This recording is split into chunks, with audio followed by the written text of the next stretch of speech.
Hello friends, जय हिंद। कैसे हैं आप सब लोग। इनसाइड ग्लोबल इंस्टीट्यूट के ऑनलाइन लर्निंग प्लेटफॉर्म पे आपका स्वागत है।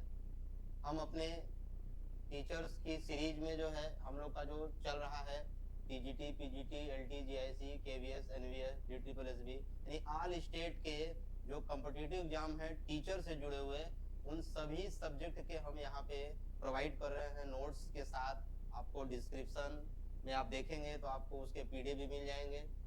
आपके समरी, हर चैप्टर के समरी आपको हम करा रहे हैं, हर चैप्टर के हम पीवाईक्यूज करा रहे हैं, है ना। उसके आंसर सहित आपको उसका हम डिस्क्राइब कर रहे हैं जो है। तो अभी तक हम लोगों ने जो पढ़ा वो सेल चैप्टर को दो पार्ट में हम लोगों ने पढ़ा, उसके समरी के बारे में, क्योंकि एग्जाम को देखते हुए हम लोग पहले समरी को देखते हैं, फिर डिटेल से फिर आगे देखेंगे हम लोग। तो पहले हम लोगों ने सेल चैप्टर को पढ़ा है। सेल चैप्टर में हमने दो भाग में उसको बांट करके आपको बताया है उसके समरी के बारे में। उम्मीद है आपको बहुत अच्छा लगा होगा। आप उसको पढ़ें, उसको कॉपी पे राइट डाउन करें और उसको बार बार रिवीजन करें, जिससे कि आपके जो है कॉन्सेप्ट क्लियर हो जाए। अब हम जो दूसरा चैप्टर लिए हुए हैं वो हम लिए हुए हैं जेनेटिक्स। क्या लिए हुए हैं भाई? जेनेटिक्स। यानी जेनेटिक्स को हमने लिया हुआ है, यानी इसमें हम जो है इस वीडियो को 2 या 3 पार्ट में आपको बताएंगे कि जेनेटिक्स में कौन कौन से क्वेश्चंस हैं जो बनते हैं। और क्वेश्चन को बताने से पहले हम पूरे चैप्टर की समरी आपको बताएंगे। समरी में ऐसा नहीं है कि हम कोई चीज छोड़ देंगे, आपको सारी बातें बताएंगे, टू दी पॉइंट बताएंगे, लेकिन थोड़ा सा उसमें कमी रहेगी इस बात की कि ज्यादा लिखा नहीं रहेगा, यानी वन लाइनर टाइप आपको समझाएंगे और आपके कॉन्सेप्ट क्लियर हो जाएंगे, तो इससे बेस्ड ऑन क्वेश्चन करेंगे। अभी तो वैसे हम लोग को सेल्फ चैप्टर क्वेश्चन करने थे, लेकिन अभी हमारे पास ये तैयार है तो हमने सोचा इसको भी पढ़ाते रहे, साथ साथ हम क्वेश्चन कराते रहे। यानी अब आपको हम एक दिन में जो है एक चैप्टर के जो है समरी देंगे और पिछले चैप्टर के जो पीवाईक्यूज वगैरह हैं उनको आपको हल कराएंगे, सॉल्व कराएंगे विथ आंसर, विथ एक्सप्लेनेशन। तो आइए देखते हैं। पहला जो हमारा चैप्टर था सेल, अब दूसरा जो चैप्टर हमने लेके चला है वो हमने लेके चले हैं जेनेटिक्स, है ना। जेनेटिक्स यानी कि जिसको हम हिंदी में बोलते हैं आनुवांशिकी, है ना। तो देखिए आनुवांशिकी के जो फादर हैं हम सब लोग जानते हैं, उनको ग्रेगर जॉन मेंडल कहा जाता है। लेकिन पहले हम लोग क्वेश्चन ही आता है पहले कि जेनेटिक्स टर्म किसने दिया। तो जेनेटिक टर्म बेटसन ने दिया। कब दिया? 1905 में दिया। यानी आपसे पूछता है क्वेश्चन में कि जेनेटिक्स वर्ड कौन दिया, जेनेटिक टर्म कौन दिया, तो आप बताएंगे बेटसन, आप मेंडल नहीं बताएंगे। अगर आपसे पूछता है कि फादर ऑफ जेनेटिक्स कौन है, तो आप बताएंगे ग्रेगर जॉन मेंडल, जो 1822 से 1884 तक उनका जीवन काल है। यानी 1822 में वो जन्म लिए और 1884 में उनकी मृत्यु हो गई। अगर आपसे ये पूछता है कि फादर ऑफ मॉडर्न जेनेटिक्स कौन है, यानी जेनेटिक्स के फादर तो हैं मेंडल, लेकिन मॉडर्न फादर कौन है, तो आप बताएंगे बेटसन, वही जिन्होंने टर्म दिया था। यानी आपसे पूछेगा तो आप बताएंगे कि जेनेटिक्स जो है फादर कौन है, तो मेंडल। और अगर आपसे पूछेगा मॉडर्न फादर कौन है, तो आप बताएंगे बेटसन। अगर आपसे ये पूछता है कि फादर ऑफ एक्सपेरिमेंटल जेनेटिक्स, यानी प्रायोगिक आनुवांशिकी के जनक कौन है, तो आप बताएंगे टी.एच. मॉर्गन। क्या बताएंगे आप? टी.एच. मॉर्गन। अगर आपसे पूछता है कि फादर ऑफ ह्यूमन जेनेटिक्स, अगर आपसे पूछता है फादर ऑफ ह्यूमन जेनेटिक्स, तो आप बताएंगे ए गैरोड। क्या बताएंगे? ए गैरोड। यहाँ पे हमने कितने क्वेश्चन तैयार कर लिया? पहला क्वेश्चन तैयार किया कि जेनेटिक्स वर्ड कौन दिया, तो आप बताएंगे बेटसन। आप पूछेगा फादर ऑफ जेनेटिक्स कौन है, आप बोलेंगे मेंडल। आप पूछेगा आपसे फादर मॉडर्न जेनेटिक्स कौन है, आप बताएंगे बेटसन। आपसे पूछेगा फादर ऑफ एक्सपेरिमेंटल जेनेटिक्स कौन है, तो आप बताएंगे TH. Morgan, Thomas and Morgan. अगर आपसे पूछेगा फादर ऑफ ह्यूमन जेनेटिक्स कौन है, आप बताएंगे ए गैरोड। यानी आप हमारे 5-6 क्वेश्चन यहाँ पे एकदम तैयार हो गए, एकदम याद हो गया। इसी तरीके से हम लोग सीरीज में आगे बढ़ते जाएंगे और बहुत कम समय में आपको पूरी बायोलॉजी को हम कवर कर देंगे आपके साथ। अब देखिए हमने मेंडल की बात की, तो मेंडल के बारे में बात करते हैं कि मेंडल आखिर कौन है, मेंडल कहाँ के रहने वाले हैं, मेंडल कैसा एक्सपेरिमेंट किए थे, उनका एक्सपेरिमेंट क्या क्या था, उन्होंने क्या बताया था, इसके बारे में देखिए। तो हम यहाँ पे हेडिंग लिए हैं मेंडल, यानी मेंडल के बारे में जाने। तो मेंडल का जो पूरा नाम है वो है ग्रेगर जॉन मेंडल। बॉर्न कब जन्म लिए थे ये? 22 जुलाई 1822 को। और कब डेथ इनकी हो गई? 6 जनवरी 1884 को इनका डेथ हो गया। मेंडल रहने वाले कहाँ के थे? ऑस्ट्रिया देश में एक शहर है ब्रून, ऑस्ट्रिया में ब्रून एक शहर है, वहां के रहने वाले थे। तो आपसे पूछेगा कि मेंडल का जन्म स्थान कहाँ है, उनका बर्थ प्लेस कहाँ है, तो आप बताएंगे ऑस्ट्रिया में ब्रून शहर में। आपसे पूछेगा कि मेंडल एक्सपेरिमेंट किस पर किए थे, तो आप बताएंगे पी पर, यानी गार्डन पी, यानी उद्यान मटर। इसको हम बगीचे का मटर, उद्यान मटर, यानी कि मटर पे प्रयोग किए थे। आपसे क्वेश्चन पूछेगा कि मटर का बॉटनिकल नेम क्या है, आप बताएंगे पाइसम सटाइवम, और बताएंगे कि मटर में क्रोमोसोम संख्या कितना होता है, 14 यानी 14 यानी 7 पेयर। वेरी वेरी इंपॉर्टेंट कि जो मटर है, जो पी है, गार्डन पी है, पाइसम सटाइवम है, उसमें कितने पेयर क्रोमोसोम है, तो 7 पेयर क्रोमोसोम है, ये आप याद रखेंगे। इनका जो एक्सपेरिमेंट था, उस एक्सपेरिमेंट का नाम था हाइब्रिडाइजेशन एक्सपेरिमेंट। क्या नाम था, हाइब्रिडाइजेशन एक्सपेरिमेंट। इन्होंने जो अपनी बुक, अपनी जो थीसिस है जो पब्लिश की थी, वो उस किस नाम से जानी गई थी, इनके जो आइडिया है जो पब्लिश किए गए थे 4th वॉल्यूम में, उसका नाम है annual proceeding of the natural history society of Brunn. क्या है भाई, annual proceeding of natural history society of Brunn के नाम से ये पत्रिका इनकी छपी थी 1864 में। इंपॉर्टेंट है, वेरी वेरी इंपॉर्टेंट है, आप इसको याद रखेंगे, ये क्वेश्चन पूछ सकता है। और इनका जो प्रिंसिपल था वो किस पे बेस्ड था भाई, इनहेरिटेंस पे, यानी वंशागति, वंशागति, इनहेरिटेंस या हेरिडिटी, इस पे इनका प्रिंसिपल बेस्ड था जो है, ये भी याद रखेंगे। और जो मेंडल है, मेंडल को जो है उतनी क्रेडिट नहीं मिल पाई जितना मेंडल ने काम किया, लेकिन मेंडल के मरने के 34 साल बाद, यानी 34 ईयर लेटर, यानी 34 साल बाद मेंडल के नियमों को फिर से खोजा 3 साइंटिस्टों ने, जिनका नाम है कार्ल कोरेंस जो कि जर्मनी के थे, हुगो डी ब्रीज जो कि हॉलैंड के थे, और टीसरमैक जो कि ऑस्ट्रिया के थे। कहा कौन कौन थे भाई, पहला नंबर कौन है भाई, कार्ल कोरेंस, दूसरा हुगो डी ब्रीज, तीसरा टीसरमैक जो कि ऑस्ट्रिया के थे। तो आपसे ये क्वेश्चन पूछ सकता है कि मेंडल के नियमों की पुनर्खोज कौन किया, तो आप बताएंगे कि मेंडल के नियमों की पुनर्खोज यानी रीडिस्कवरी कौन किया, तो मेंडल के मरने के 34 साल बाद इनके नियमों को फिर से मार्केट में लाया, लोगों को बताया ये मेंडल के नियम है। मेंडल के नियम क्या है भाई, ये सब बातें उन्होंने बताई। कौन कौन से वैज्ञानिक, तो पहला कार्ल कोरेंस, दूसरा हुगो डी ब्रीज, तीसरा टीसरमैक, ये 3 वैज्ञानिक थे जिनका आप नाम याद रखेंगे। आपसे पूछ सकता है कि मेंडल के लॉ की रीडिस्कवरी किसने किया, आप यहाँ पे बता सकते हैं। अब बात करते हैं टीएच मॉर्गन की। अभी हमने बताया कि टीएच मॉर्गन को एक्सपेरिमेंटल जेनेटिक्स का फादर कहा जाता है। अभी हमने बताया कि एक्सपेरिमेंटल जेनेटिक्स के फादर कौन है, टीएच मॉर्गन।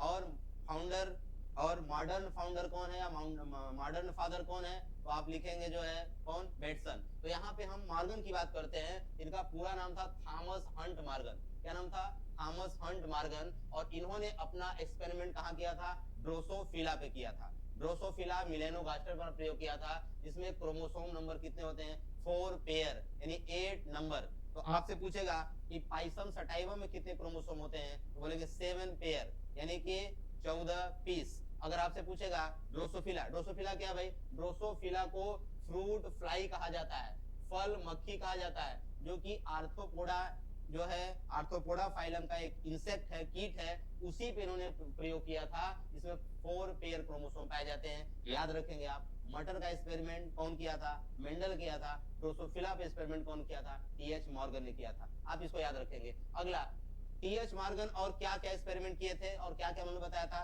उन्होंने लिंकेज का कॉन्सेप्ट दिया था, सहलग्नता, उन्होंने क्रॉसिंग ओवर कॉन्सेप्ट दिया था, जीन विनिमय, उन्होंने सिस क्रॉस इनहेरिटेंस का कॉन्सेप्ट दिया था, और इन्हें फादर ऑफ एक्सपेरिमेंटल जेनेटिक्स बोला जाता है। ये अमेरिकन थे, 1866 में जन्म लिए, 1945 इनका डेथ हो गया। और इन्होंने experimental verification of chromosomal theory of inheritance, यानी कि अगर पूछता है क्रोमोसोमल थ्योरी ऑफ इनहेरिटेंस किसने दिया, तो आप बताएंगे कौन, टीएच मॉर्गन। लेकिन अगर क्वेश्चन इस तरह से पूछता है कि क्रोमोसोमल थ्योरी ऑफ इनहेरिटेंस कौन दिया, तो आप बताएंगे सटन और बावेरी। किसने बताएंगे, सटन और बावेरी। लेकिन इसका एक्सपेरिमेंटल प्रूफ या इसका एक्सपेरिमेंटल वेरिफिकेशन कौन किया, तो आप बताएंगे टीएच मॉर्गन। किसको बताएंगे, टीएच मॉर्गन को। यानी एक्सपेरिमेंटल प्रूफ पूछता है, जहां एक्सपेरिमेंट शब्द आया आप तुरंत पकड़ेंगे टीएच मॉर्गन को। जहां एक्सपेरिमेंट शब्द नहीं है, केवल क्रोमोसोम थ्योरी ऑफ इनहेरिटेंस है, यानी वंशागति का जो है क्रोमोसोमवाद कौन दिया, तो आप बताएंगे सटन और बावेरी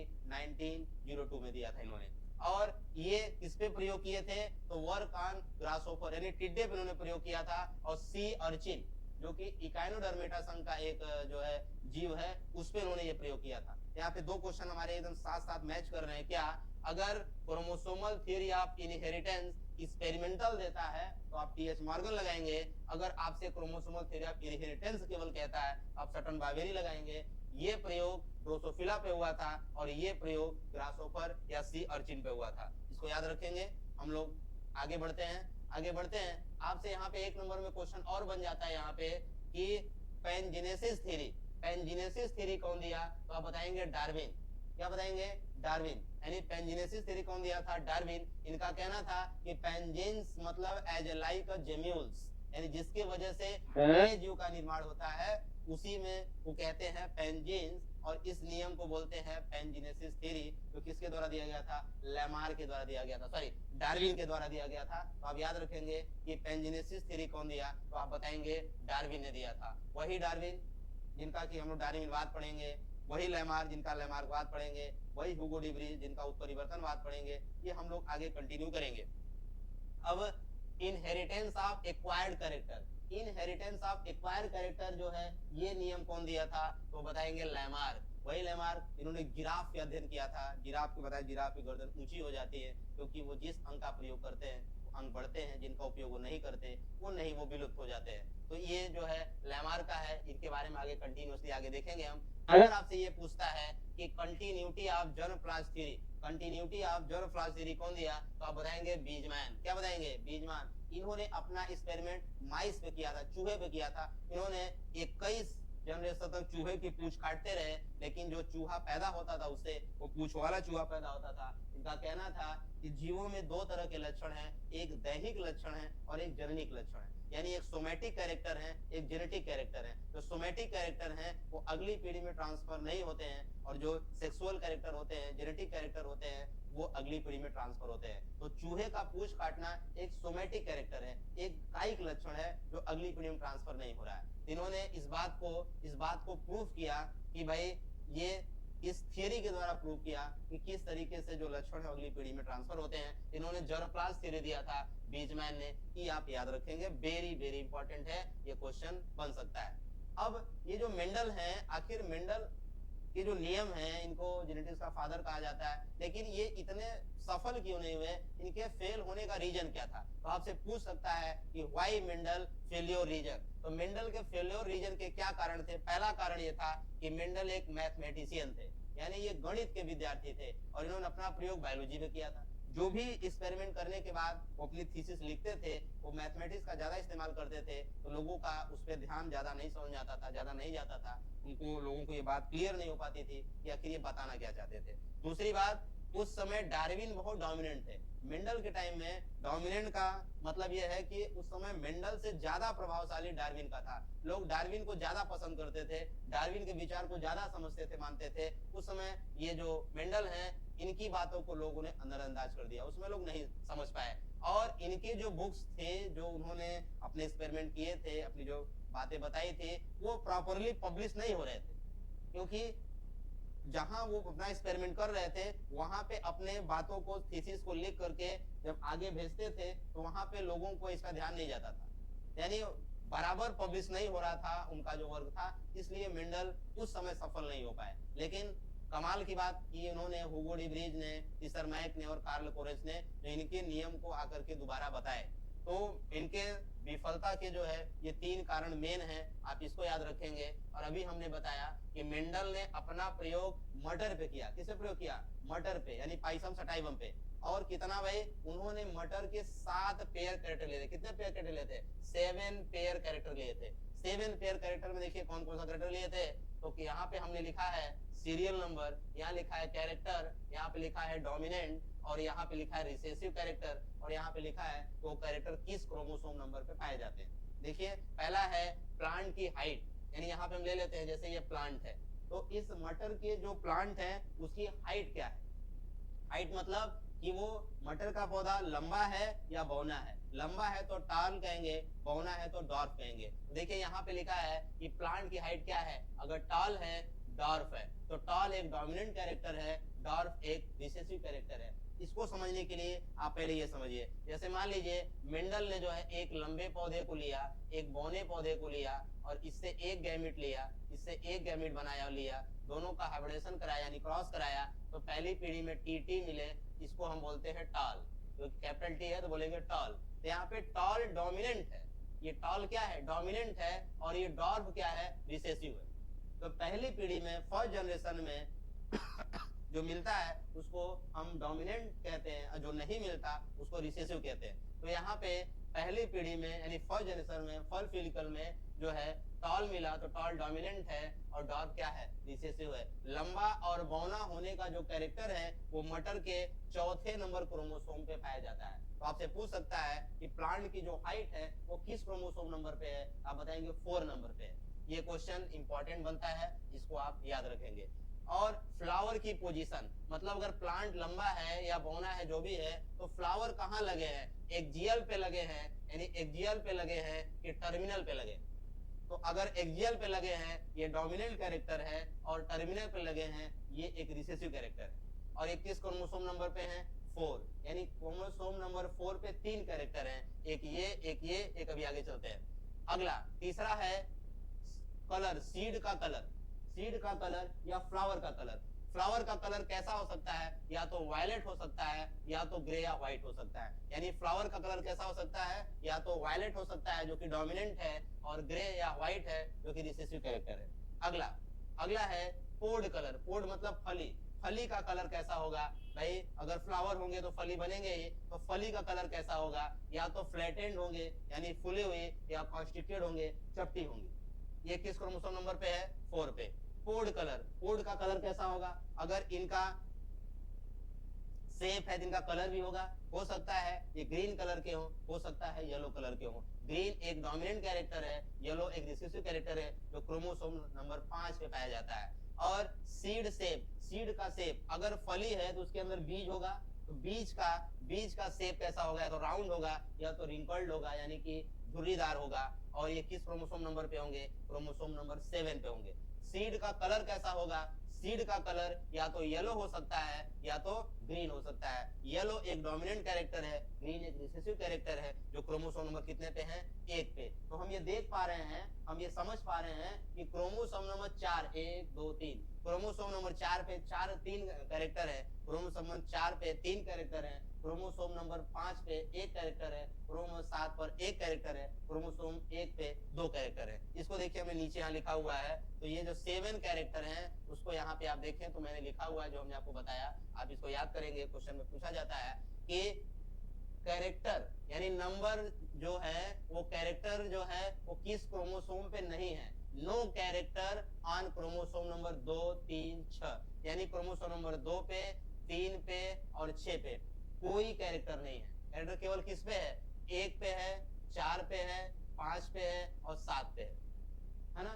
1 पे है, 4 पे है, 5 पे है, 7 पे है। तो आपसे पूछ सकता है कि किस नंबर के क्रोमोसोम पे कोई कैरेक्टर नहीं है, तो आप बताएंगे 2 3 6, 3 दूनी 6, याद कर लेंगे सरस से, 2 3 6 है ना। क्रोमोसोम नंबर 1 पर जो है 2 कैरेक्टर है, क्रोमोसोम नंबर पे 2 कैरेक्टर है। जैसे यहाँ पे देखिए, अभी अभी आपको दिखाते हैं।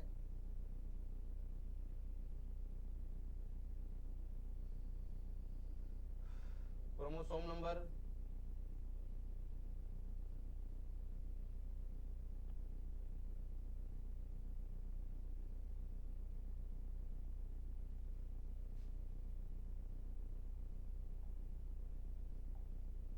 यहाँ देखिए, क्रोमोसोम नंबर अगर देखें यहाँ पे तो फ्लावर का कलर भी है, यहाँ पे देखिए फ्लावर का कलर भी है और सीड कोड का भी कलर है। यानी क्रोमोसोम नंबर 1 पे 2 कैरेक्टर एक साथ है। तो आप पढ़ते हैं कि ऐसे जीन जिसपे 2 कैरेक्टर हो ऐसे जीन को प्लियोट्रॉपिक जीन कहते हैं। क्या कहते हैं, प्लियोट्रॉपिक जीन। यानी क्रोमोसोम नंबर 1 क्या है, एक प्लियोट्रॉपिक जीन है। यानी इस क्रोमोसोम नंबर 1 पे जो जीन है वो जीन कैसा है, प्लियोट्रॉपिक जीन है। यानी ऐसा जीन जिसपे एक से ज्यादा कैरेक्टर हो, क्योंकि हम ये पढ़ते हैं कि 1 कैरेक्टर या 1 जीन 1 कैरेक्टर, 1 जीन 1 कैरेक्टर, लेकिन 1 जीन मोर कैरेक्टर, इसको बोलते हैं प्लियोट्रॉपिक। क्या बोलते हैं, प्लियोट्रॉपिक। जैसे सीड फ्लावर पोड, यानी सीड से जुड़ा हुआ, फ्लावर से जुड़ा हुआ, पोड से जुड़ा हुआ या रिलेटेड कितने कैरेक्टर हैं, तो 2 कैरेक्टर हैं।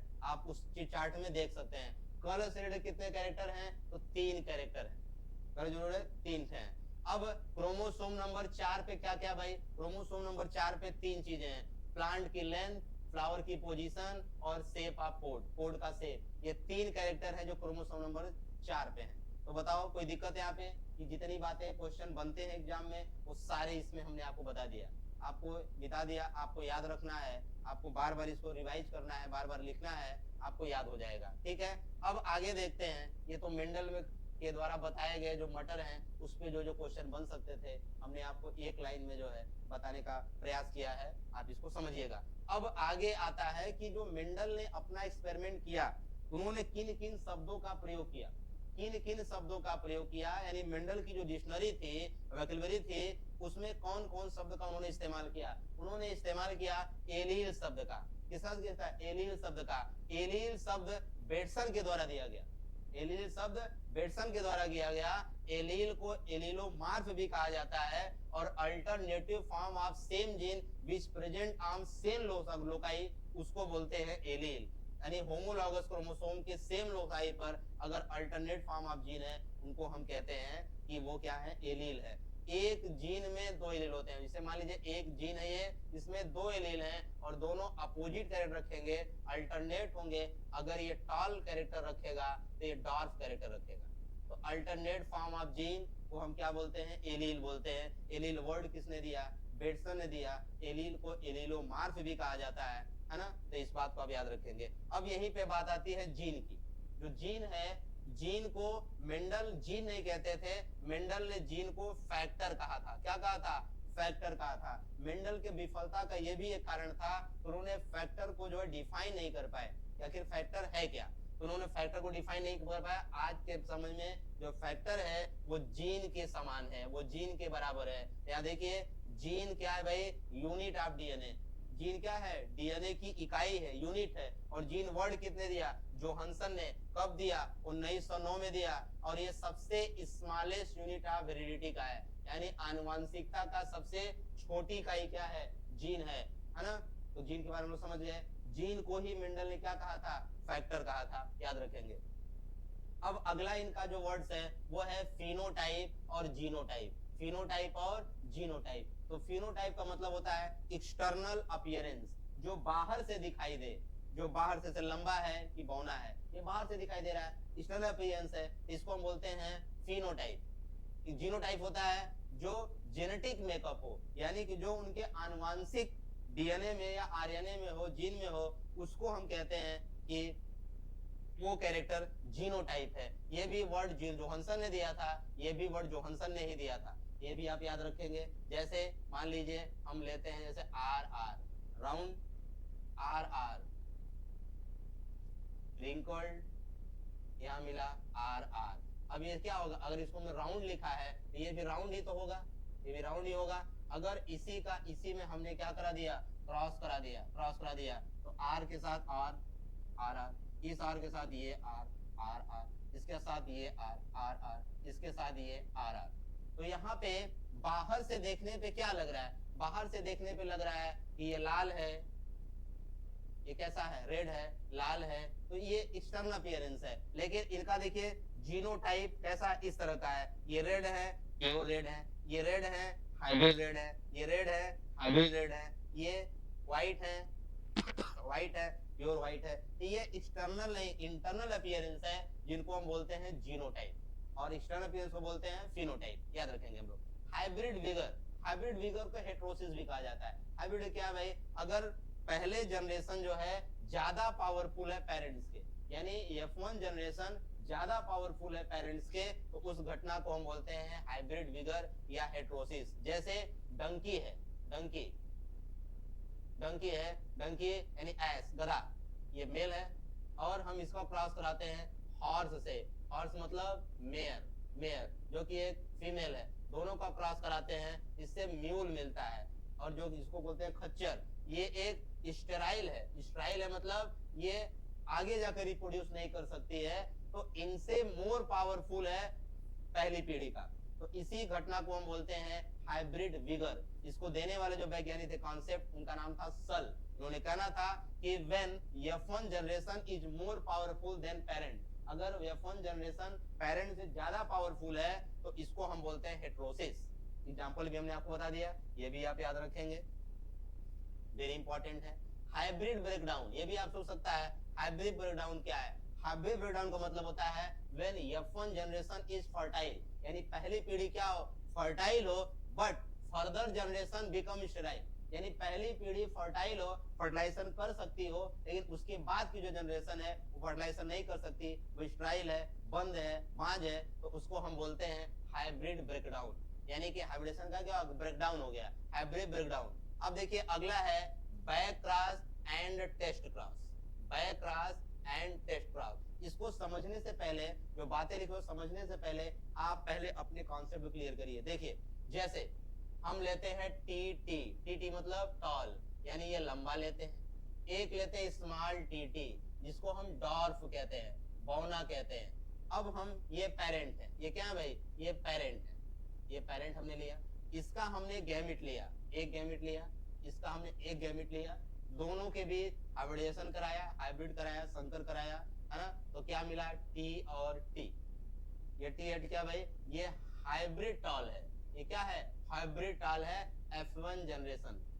तो अगर F1 जनरेशन में जो मिला उसका उसका हम जो है हाइब्रिडाइज कराना, या तो हम प्रभावी से करें यानी डोमिनेंट से करें, या फिर रिसेसिव से करें। अगर हमने आपको बताया कि पहली पीढ़ी में जो मिलेगा उसको हम बोलते हैं डोमिनेंट यानी प्रभावी, तो यहाँ पे टी कैपिटल है, कैपिटल टी का मतलब क्या, टाल, तो टाल क्या है, प्रभावी, डोमिनेंट, और डॉर्ब क्या है, रिसेसिव, यानी कि अप्रभावी।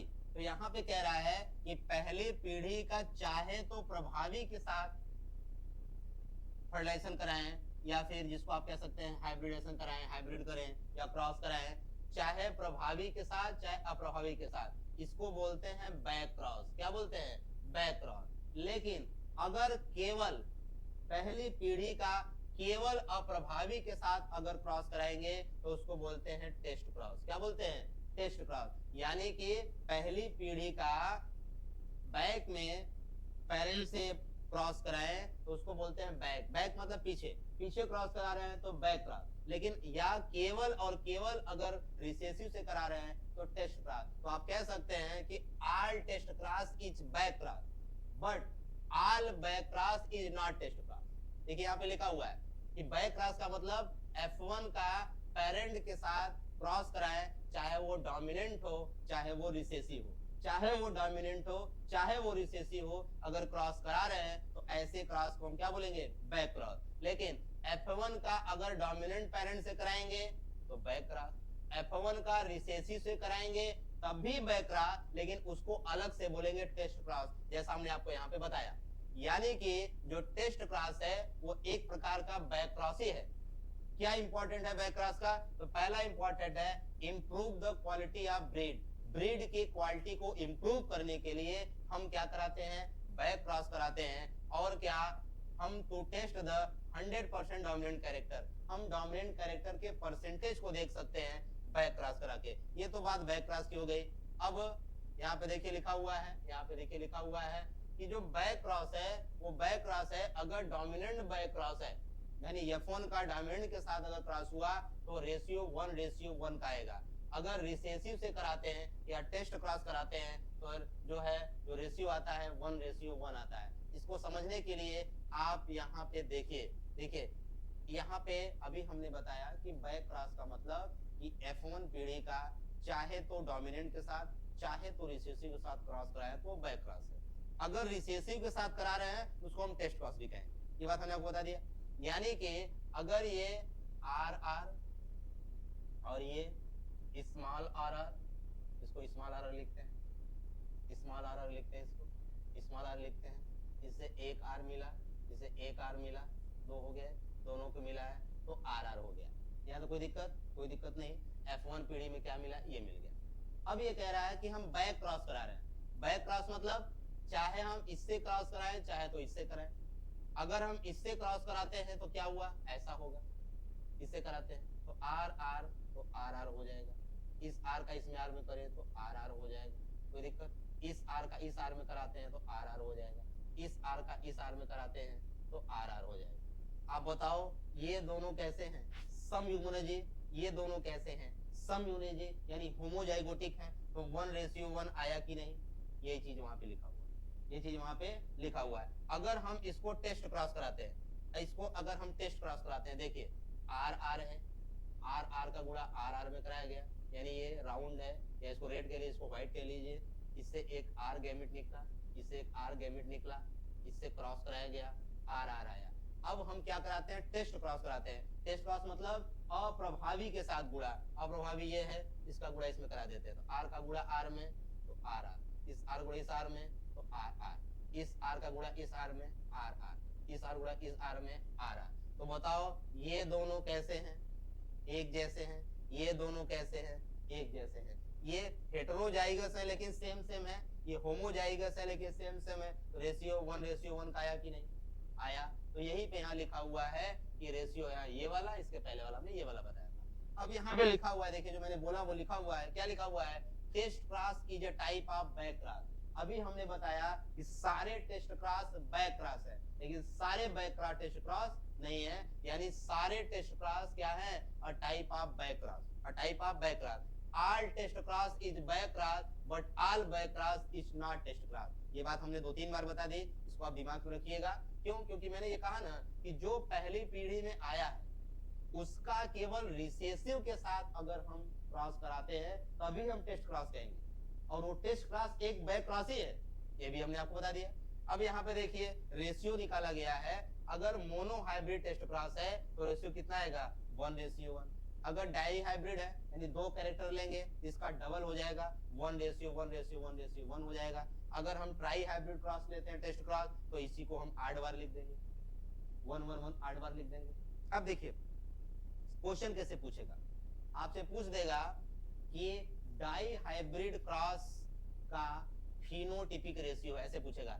डाई हाइब्रिड क्रॉस का फिनोटिपिक रेशियो, फिनोटिपिक रेशियो अगर कहेगा तो आप क्या लिखेंगे? और आपसे ये पूछता है डाई हाइब्रिड टेस्ट क्रॉस का फिनोटिपिक रेशियो है तो क्या लिखेंगे आप? देखिए अगर डाई हाइब्रिड क्रॉस का फिनोटिपिक रेशियो पूछेगा तो आप लिखेंगे 9:3:3:1, क्योंकि डाई हाइब्रिड का है ये। और यहाँ पे डाई हाइब्रिड फिनो रेशियो का पूछ रहा है तो हम ये वाला लिखेंगे 1:1:1:1, यानी थोड़ा सा अंतर है। यहाँ पे टेस्ट शब्द लग गया और यहाँ पे टेस्ट शब्द नहीं लिखा हुआ है, तो हम कंफ्यूज हो जाएंगे और ऑप्शन में ऐसा दे देगा कि एकदम सामने ही लगा रहेगा, लगेगा यही सही है, लेकिन ये सही नहीं है, ये सही नहीं है। आपको ध्यान देना है कि वहां पे डाई हाइब्रिड क्रॉस पूछ रहा है या डाई हाइब्रिड टेस्ट क्रॉस पूछ रहा है, इस हिसाब से आप जवाब देंगे इसको। तो यहाँ पे ये क्वेश्चन आपके बन जाएंगे। थोड़ी सी लापरवाही होगी तो क्वेश्चन गलत हो जाएंगे, लेकिन गलत होने नहीं दिया जाएगा, गलत होने का तो कोई चांस ही नहीं खड़ा होता है। अब देखिए यहाँ पे कुछ 1 क्वेश्चन पूछे जाते हैं ऑब्जेक्टिव बना करके, क्या कि 1 जीन, आप ये पढ़ते हैं कि 1 जीन 1 कैरेक्टर, 1 जीन 1 कैरेक्टर, हम ऐसा ही पढ़ते हैं। हम पढ़ते हैं कि हमारे बॉडी में 30,000 टाइप के जीन है, 30,000 type gene in present in our body, लेकिन उस हर जीन में एक कैरेक्टर कम से कम होते हैं। लेकिन कभी कभी क्या होता है कि एक जीन में more than character, more than 1 character, यानी एक जीन में एक से ज्यादा कैरेक्टर होते हैं। ऐसे जीन को हम बोलते हैं प्लियोट्रॉपिक जीन। क्या बोलते हैं? प्लियोट्रॉपिक जीन, यानी ऐसा जीन, यानी gene which have more than 1 character in 1 gene known as pleiotropic gene. अब बताइए वो 7 पेयर में कौन सा प्लियोट्रॉपिक जीन था? क्रोमोसोम नंबर 1, क्रोमोसोम नंबर जो 1 था मटर का, पाइथम सटाइवम का, वो प्लियोट्रॉपिक जीन था, क्योंकि उसमें फ्लावर का कलर और सीड कोड का कलर दोनों एक ही जीन कंट्रोल कर रहा था, वो जीन था जीन नंबर 1। तो हम उसको प्लियोट्रॉपिक बोले थे कि नहीं? यहाँ पे देखो आ गया। अब कभी कभी ऐसा होता है कि मेनी जीन हैव 1 कैरेक्टर, यानी कभी कभी ऐसा होता है कि कई जीन एक ही कैरेक्टर को रखते हैं, तो ऐसे जीन को बोलते हैं पॉलीजेनिक इनहेरिटेंस। क्या बोलते हैं? पॉलीजेनिक इनहेरिटेंस, ये भी याद रखेंगे आप। अब अभी हमने आपको 2 स्लाइड पहले बताया कि एक जीन में 2 एलील होते हैं, यानी 1 gene have 2 allele, 1 gene have 2 allele. But more than 2 allele, कभी कभी एक जीन में 2 से ज्यादा एलील होते हैं। इसका बेस्ट एग्जांपल है मल्टीपल एलिलिज्म। क्या है? Multiple allelism. मल्टीपल एलिलिज्म इसका एग्जांपल है एबीओ ब्लड ग्रुप, जिसमें 6 एलील होते हैं, जबकि अभी क्या बताया, एक जीन में 2 एलील होते हैं, लेकिन यहाँ पे 6 एलील हैं। कैसे भाई? हमारे ब्लड ग्रुप क्या है? ए है, बी है, ए बी है और ओ है, यही तो है। इसका हम अगर ब्लड ग्रुप का हम एलील देखें तो क्या देखेंगे? आई पे ए, आई पे ए, या फिर आई पे ए, आई पे 0, या आई पे बी, आई पे बी, आई पे बी या आई पे 0, है ना? आई पे ए, आई पे बी, इसका 2 ही बनेगा।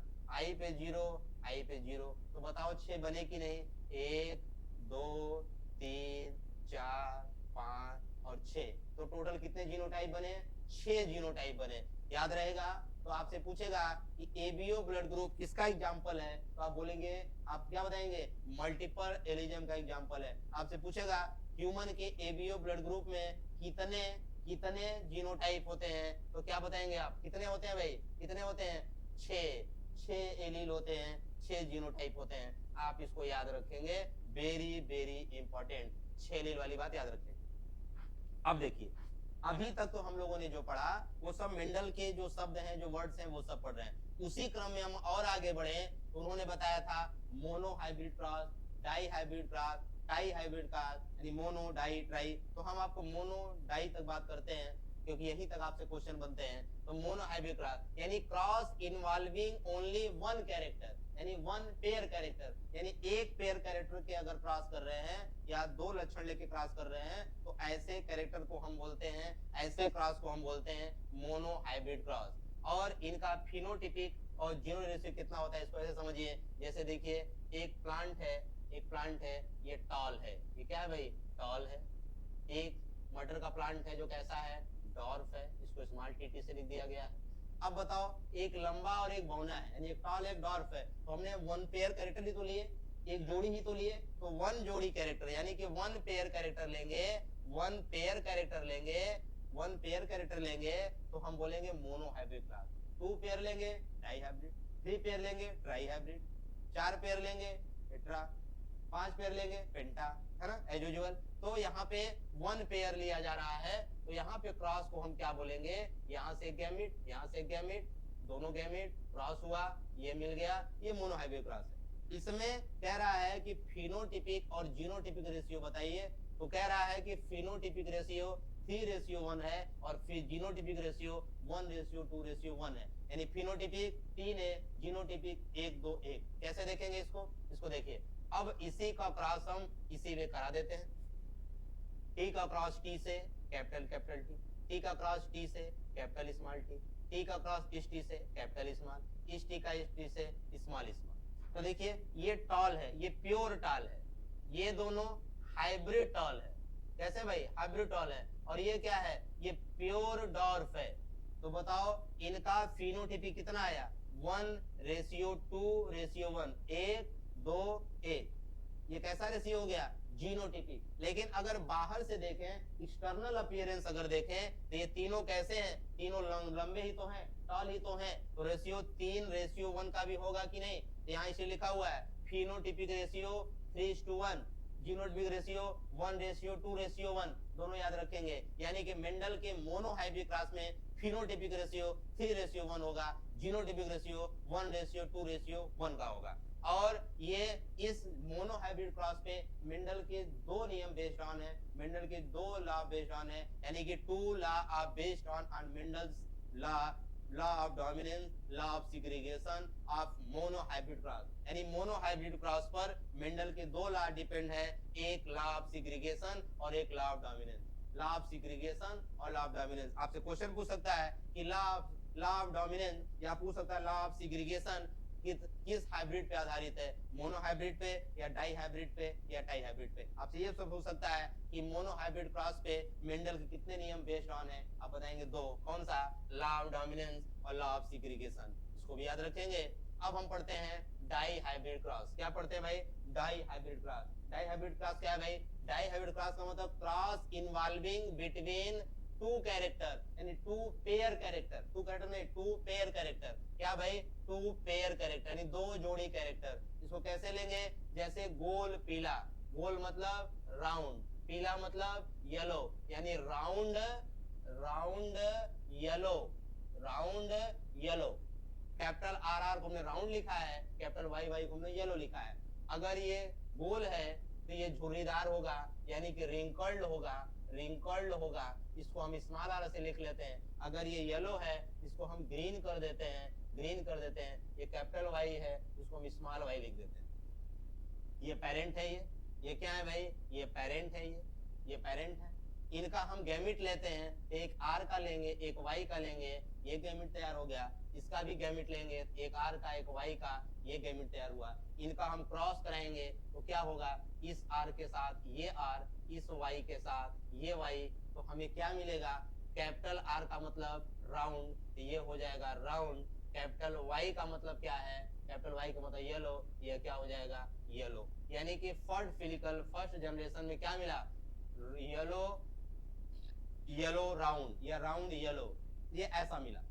अब हम क्या करते हैं, इसी का इसी में क्या करा देते हैं, इसी का इसी में सेल्फ पॉलिनेशन करा देते हैं, स्वपरागण करा देते हैं। तो यही जो आर वाई है इसी का क्रॉस आर आर वाई में करा दिया जाए तो क्या आएगा, देखिए इसको हम नेक्स्ट पेज पे करते हैं, इसको हम क्या करते हैं नेक्स्ट पेज पे ले जाते हैं। यहाँ पे जगह नहीं है, देखिए हम क्रॉस कैसे कराएंगे।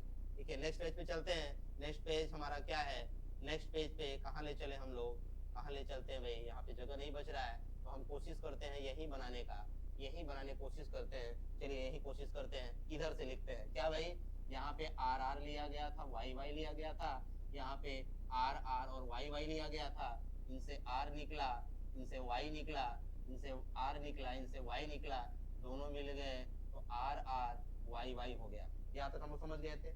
अब इसी का हम इसी में क्या करा देते हैं, क्रॉस करा देते हैं।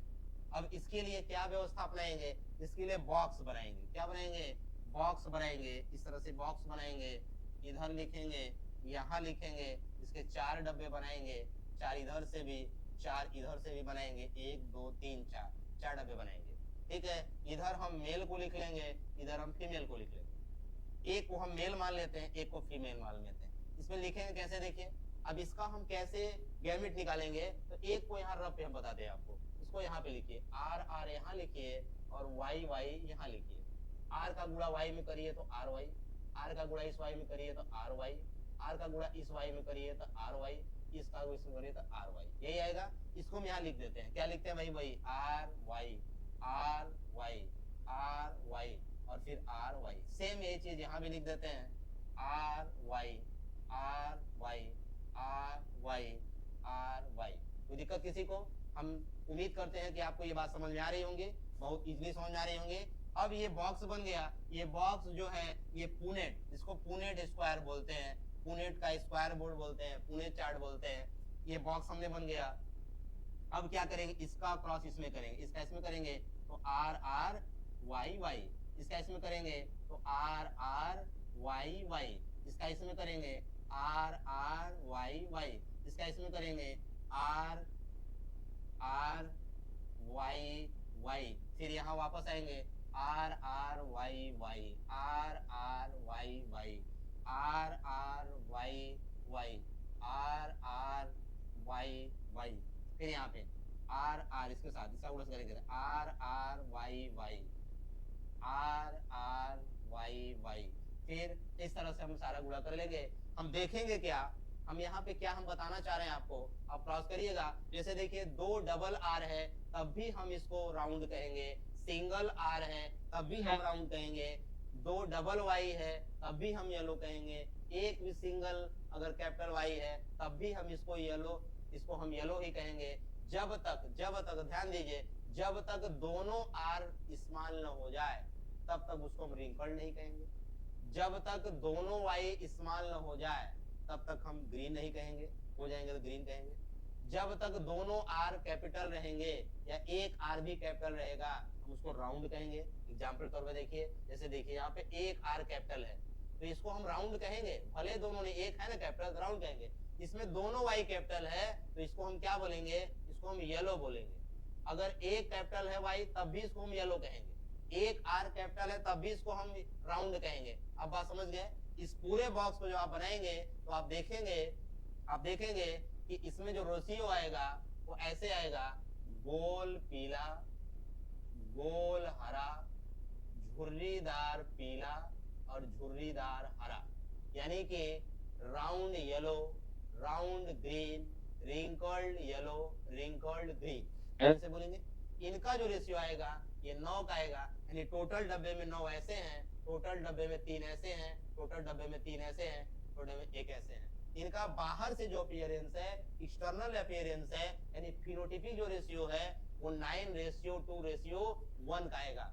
डिटेल में इसको हम और बढ़िया से समझेंगे, और जो जीनोटाइपिक रेशियो है वो इसमें मिलाएंगे। तो जैसे ये है RRYY, ऐसा पूरे डब्बे में केवल एक जगह है। जैसे ये RRYY, ऐसा पूरे डब्बे में केवल 2 ही जगह है। अब मिला के देखिएगा, इनका अनुपात आएगा 1:2:1, 2:4:2, 1:2:1। कैसे याद रखेंगे? 1:2:1, 2:4:2, 1:2:1, 1:2:1, 2:4:2, 1:2:1, या इसको आप ऐसे याद रख सकते हैं, अथवा में 12:24, 12:12:1 याद रखेंगे, 12:24, 12:12:1, 12:24, 12:12:1, 12:24, 12:12:1, याद रहेगा? 1:2:1, 2:4:2, 1:2:1, या फिर 12:24, 12:12:1। आप ऐसे इसको आराम से याद कर सकते हैं। अब इसको एक और, इतना डब्बा बनाने से नहीं समझ आ रहा है कि क्या लिखा जाए, इसके लिए एक और उपाय आप कर सकते हैं। जैसे क्या? आर आर को कैपिटल 3 बार लिखिए, फिर स्मॉल आर वाले को कैपिटल ऐसा 3 बार लिखिए, फिर दोनों आर स्मॉल को 3 बार लिखिए। ये हो गया। दूसरा, वाई को एक बार कैपिटल लिखिए, एक बार एक कैपिटल स्मॉल लिखिए, एक बार दोनों स्मॉल लिखिए, फिर वही चीज दोहरा दीजिए, एक बार कैपिटल लिखिए, एक बार कैपिटल स्मॉल लिखिए, एक बार दोनों स्मॉल लिखिए, फिर वही दोहरा दीजिए, एक बार दोनों कैपिटल लिखिए, एक कैपिटल स्मॉल लिखिए, एक दोनों को स्मॉल लिख दीजिए, हो जाएगा। अब यहाँ पे लिख देंगे 12, 24, 12, 12, 1। इस तरीके से आप देखेंगे तो एक ऐसा होगा, 2 ऐसा होगा, 2 ऐसा होगा, 4 ऐसा होगा, एक ऐसा होगा, 2 ऐसा होगा, एक ऐसा होगा, 2 ऐसा होगा, एक ऐसा होगा। ये एक आसान तरीका है, आप उसमें देख सकते हैं। आपसे एग्जाम में जब आपको लिखित के लिए कहेगा, यानी कि रिटर्न होगा, मेंस होगा, तो वहां पे बनाना होगा, लेकिन आपका जो प्री एग्जाम है उसमें ऑब्जेक्टिव है, आपको सीधे डायरेक्ट रेशियो पूछेगा, कौन सा रेशियो सही है, करेक्ट, तो आप करेक्ट लगा देंगे आराम से। अब इस डाई हाइब्रिड क्रॉस पे मेंडल का एक नियम आधारित है, लॉ ऑफ इंडिपेंडेंट असॉर्टमेंट, स्वतंत्र अपर बिहुन का नियम डाई हाइब्रिड क्रॉस पे आधारित है। क्वेश्चन पूछेगा, Mendel's law of independent assortment किस बेस पर आधारित है? मोनो हाइब्रिड पे, डाई हाइब्रिड पे, ट्राई हाइब्रिड पे? तो आप क्या बताएंगे? डाई हाइब्रिड क्रॉस पे आधारित है। कोई दिक्कत? नो दिक्कत। ट्राई हाइब्रिड क्रॉस, आपसे रेशियो नहीं निकालिएगा, आप सीधे इसको याद कर लीजिए, फिनोटाइपिक रेशियो कितना होगा? तो 27, 9, 9, 3 बार 9, 3 बार 3, 1 बार 1। जीनोटाइपिक रेशियो वही 12, 12, 42, 24, 21, 21, 24, 21, 21। आराम से याद कर लेंगे इसको, ये आपसे नहीं पूछा जाएगा। फार्मूला, गैमेट निकालने का फार्मूला क्या होगा? गैमेट का फार्मूला क्या होगा? 2 के पावर n। जैसे देखिए हम यहाँ पे टी लिख रहे हैं, टी लिख रहे हैं, तो बताओ इसमें गैमेट कितना निकल के आ रहा है? एक ही ना, यानी कि 2 के पावर n, यानी कि हम n का मान अगर 1 रख देंगे तो गैमेट कितने निकल के आएंगे? 2 ठो, ये गैमेट निकल गया। फिनोटाइपिक रेशियो 2 के पावर n जितना है, 2 के पावर n लगा दीजिए, फिनोटाइपिक निकल गया। 3 के पावर n लगा दीजिए, जीनोटाइपिक निकल गया। जैसे देखिए, जैसे अभी आपको बताया गया था 3:1 आया था ना, 3:1। अब इसका अगर स्क्वायर कर देंगे तो 3 तिरिके 9, तो 2 1 9, 2, है ना। आराम से इसको इस तरह से निकाल सकते हैं, यानी ये 2 बार है ना, ये 2 बार है तो इसे लिखेंगे 3:1 एक बार, 3:1 एक बार लिखेंगे। तो 3 तिरिके 9, 3 1 9, 3, 1 तिहाई 3, 1 1 9, 1। बताओ वाला आया कि नहीं? ये वाला आ गया, आराम से आ गया। अगर हम वही 1:2:1 का निकालते डाई हाइब्रिड के लिए तो क्या लिखते? 2 बार लिखते, 1 2 1, गुणे 1 2 1 ऐसे कर देते। गुणा कैसे करते भाई, 1 एकड़ नाम 1, 1 दूनी 2, 1 एकड़ नाम 1, ठीक, फिर 2 का 2 एकड़ नाम 2, 2 दूनी 4, 2 एकड़ नाम 1, एक का करते 1 एकड़ नाम 1, 1 दूनी 2, 1 एकड़ नाम 1। बताइए 1 2 1 2 4 2 1 2 1 आया कि नहीं, आराम से आ जाएगा। इसी तरह से हम जो है निकाल सकते हैं। इस फार्मूले के साथ हम लोग जो है आगे बढ़ते हैं। अब हम आपने आपको बताया कि जो मेंडल्स के लॉ हैं, law of dominance, law of segregation, law of independent assortment, ये तीनों जो नियम हैं वो शुरू के दो नियम हैं मोनोहाइब्रिड क्रॉस पे आधारित थे। जो तीसरा नियम था वो डाई हाइब्रिड क्रॉस पे आधारित था। तो अब हम लोग इन नियम्स को जो है बारी बारी से देखेंगे। पहले लॉ ऑफ डोमिनेंस देखेंगे, फिर लॉ ऑफ सेग्रीगेशन देखेंगे, फिर लॉ ऑफ इंडिपेंडेंट असॉर्टमेंट देखेंगे। हमारा वीडियो 50 मिनट का हो गया, ज्यादा बड़ा वीडियो नहीं बनाना है। लॉ ऑफ डोमिनेंस, पहला लॉ क्या है, लॉ ऑफ डोमिनेंस, जो किस पे बेस है, बेस्ड ऑन मोनोहाइब्रिड क्रॉस, यानी वन पेयर कैरेक्टर लेंगे मोनोहाइब्रिड क्रॉस। और इसका डेविएशन क्या है, डेविएशन मतलब कि इसके क्या अपवाद है। मोनोहाइब्रिड क्रॉस के अपवाद क्या है, तो इनकम्प्लीट डोमिनेंस और को डोमिनेंस। वेरी वेरी इंपॉर्टेंट, आज के टॉपिक का बहुत इंपॉर्टेंट सेशन ये चल रहा है। क्या कि जो लॉ ऑफ डोमिनेंस है उसमें क्या है, वन पेयर कैरेक्टर को लेकर के हम क्रॉस करा रहे हैं। और इस जो लॉ है, जो लॉ ऑफ डोमिनेंस है, इसके दो डेविएशन है, इसके दो अपवाद हैं, यानी मेंडल के प्रभाविता के नियम के दो अपवाद हैं। पहला इनकम्प्लीट डोमिनेंस और दूसरा को डोमिनेंस। इनकम्प्लीट डोमिनेंस किस पर किया गया था, इसका एग्जाम्पल यानी किस पे प्रयोग किया गया था, ये मिराबिलिस जलापा 4 o'clock है ना, 4 o'clock पे किया गया था। और स्नैपड्रैगन अर्थीनियम इस पे किया गया था। तो आपसे पूछ सकता है कि इनकम्प्लीट डोमिनेंस का एक्सपेरिमेंट किस पर किया गया था, तो आप याद रखेंगे मिराबिलिस जलापा बुलाबास। को डोमिनेंस का एग्जाम्पल क्या है, एबी ब्लड ग्रुप। देखिए अगर आपसे एबीओ ब्लड ग्रुप का एग्जाम्पल पूछता है, सॉरी आपसे अगर ये पूछता है कि एबीओ ब्लड ग्रुप किसका एग्जाम्पल है, तो अभी अभी पीछे आए थे हम लोग पढ़े थे क्या, मल्टीपल एलिजम का। और अगर आपसे पूछता है एबी ब्लड ग्रुप किसका एग्जाम्पल है, तो आप कहेंगे को डोमिनेंस का। और ये किसका, मल्टीपल एलिजम का एग्जाम्पल है। और ये किसका एग्जाम्पल है, को डोमिनेंस का। यानी कि बोथ एबी एक्सप्रेस होते हैं इसमें जो है। और मोजाइक इनहेरिटेंस और रोइन कलर ऑफ कैटल, इस पर भी प्रयोग किया गया था को डोमिनेंस का। तो आप यहाँ पे क्या याद रखेंगे, आप यहाँ याद रखेंगे कि जो है मेंडल का जो पहला लॉ था, लॉ ऑफ डोमिनेंस, उस पे दो जो है अपवाद है तो कई ठो, लेकिन आप दो याद रखेंगे, को डोमिनेंस और इनकम्प्लीट डोमिनेंस। इन को डोमिनेंस का एग्जांपल क्या है, एबी ब्लड ग्रुप, और इनकम्प्लीट डोमिनेंस का एग्जांपल है जो है मिराबिलिस जलापा। याद रखेंगे आप, ये हो गया। अब आगे बढ़ते हैं। यहाँ पे देखिए रोयन कलर ऑफ कैटल का मतलब, यहाँ पे जो है जो कैटल है, दोनों अगर मेल फीमेल के बीच क्रॉस हुआ, उनके बच्चे हुए, अगर कैटल हुए, तो कैटल में चितकबरे हो गए। कैसे हो गए, चितकबरे हो गए, यानी दोनों कैरेक्टर एक साथ एक्सप्रेस हुए। ठीक है, रोयन कलर। आगे देखते हैं law of segregation. Law of segregation क्या भाई, लॉ ऑफ सेग्रीगेशन को कई नाम से जाना जाता है। ये भी जो है मोनोहाइब्रिड क्रॉस पे ही आधारित है। ये इसको law of purity of gamete बोलते हैं। ये बेस्ड ऑन मोनोहाइब्रिड क्रॉस पे, ये यूनिवर्सल लॉ है, यानी कि मेंडल के तीनों नियम में से सबसे सही नियम, सबसे प्योर नियम यही है। यही नियम यूनिवर्सल है, यही नियम सत्य है।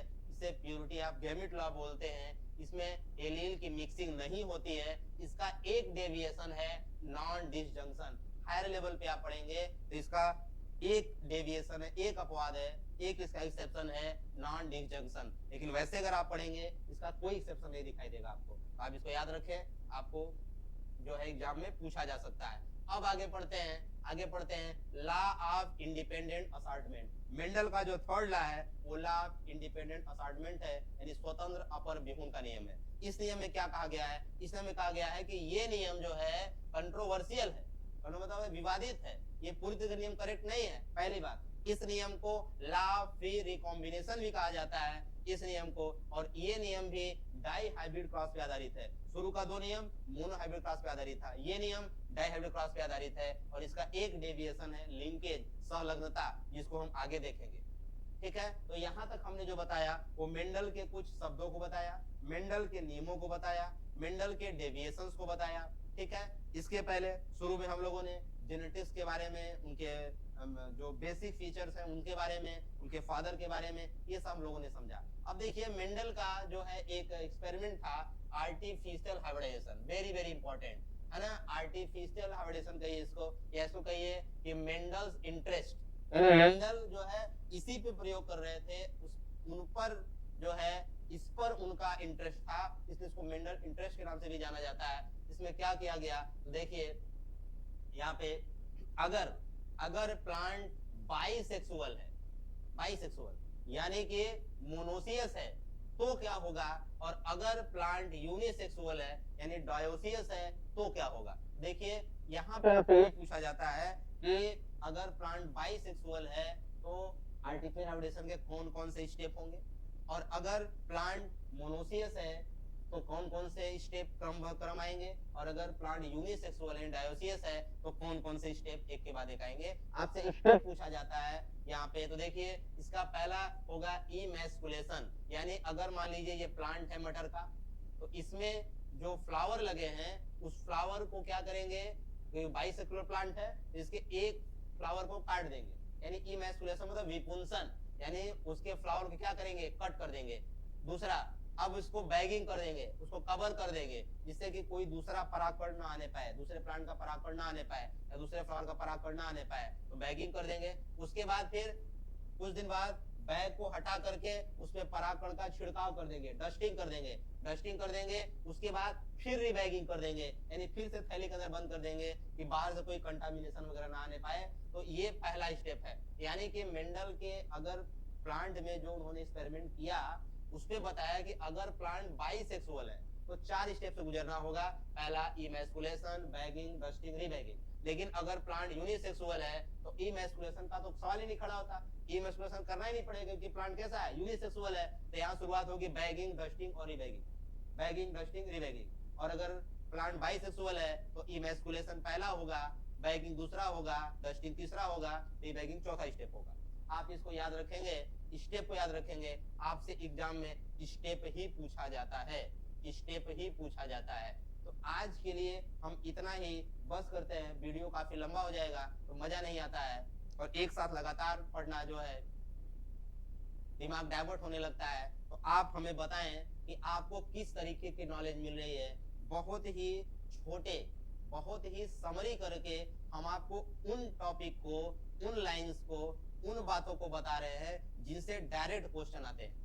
यहाँ पे कोई आलतू फालतू बात नहीं भरी जा रही है, क्योंकि हमने आपको बताया कि जो हमारी थीम है वो समरी को लेकर के, यानी समरी लेके चल रहे हैं। तो हम पूरी बात तो नहीं बता सकते हैं, लेकिन हाँ इतना आपसे प्रॉमिस करते हैं कि अगर आप इसको पूरे सीरीज को अगर हमारे पढ़ते हैं अगर आप, तो हर चैप्टर को जो हम पढ़ा देंगे आपको, तो आपको कहीं से भी क्वेश्चन नहीं ऐसा होगा कि क्वेश्चन नहीं फंसा। क्वेश्चन 100% फंसेगा, 100% डंडिल फंसेगा। क्यों? क्योंकि हम क्वेश्चंस को जहां से पूछा जाता है उसके निचोड़ के, उसके एक्सट्रैक्ट को ला करके आपको दे रहे हैं। पूरी बायोलॉजी नहीं पढ़ा रहे हैं आपको, लेकिन इतना पढ़ा रहे हैं कि सारे क्वेश्चन आपके लग जाएंगे। तो आपके लिए बेस्ट विशेष, बेस्ट ऑफ लक। आप जो है इस तरह से पढ़ते रहिए और हमारे चैनल्स को देखते रहिए, हमारे वीडियोस को देखते रहिए। हमारा जो दूसरा चैनल है इनसाइड ग्लोबल इंस्टीट्यूट, जिसपे हम 9 to 12 का जो है स्टडी कराते हैं, है ना, सीबीएसई मोड में, उसको आप सब्सक्राइब करें, उसमें वीडियो को देखें। ये जो हमारा चैनल है इनसाइड ग्लोबल इंस्टीट्यूट टीचर्स, इसमें हम टीचर्स की वैकेंसी के बारे में पढ़ाते हैं। दोनों चैनल्स पे आप जो है बराबर जो है जाते रहें, देखते रहें, कंटेंट को पढ़ते रहें। अभी बायोलॉजी के कंटेंट चल रहे हैं, बहुत जल्दी आपको मैथमेटिक्स के, फिजिक्स के, केमिस्ट्री के, जीएस पोर्शन के यानी सोशल्स के, ये सारे क्वेश्चंस आपको, सारे वीडियोज आपको मिलेंगे। आप किसी भी सब्जेक्ट्स के हो, आपको यहाँ पे जो है आपको मिलेंगे आपके सब्जेक्ट। आप पढ़ें, बढ़ें, यही हमारी बेस्ट विशेष है आपके साथ। तो थैंक यू।